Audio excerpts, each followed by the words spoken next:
હવે દેરે એને કીધું એના ભાઈને, માને નહીં, ભાઈ આ તમારો દીકરો આટલો હોશિયાર છે, 2.5 વર્ષનો છે, આટલું બધું યમનાષ્ટક બોલે છે, મંગલાચરણ બોલે છે, આખો દી ઠાકોરજીની વાતો કરે છે, આને મીડિયમ ઇંગ્લિશમાં મૂકો ને.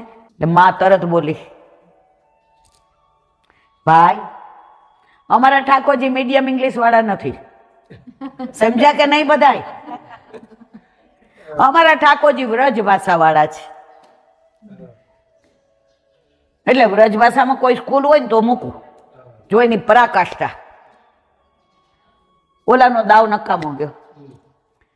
પણ હંમેશા બાપ હોય ને એના દીકરાની કેરિયરની જેટલી પડી હોય ને એટલી માને ના હોય. રાતના ભાઈને લઈ બગીચામાં જઈને સમજાયું, ભાઈ તમારા દીકરાનું અમેરિકા લઈ જાઓ, ભણાવ.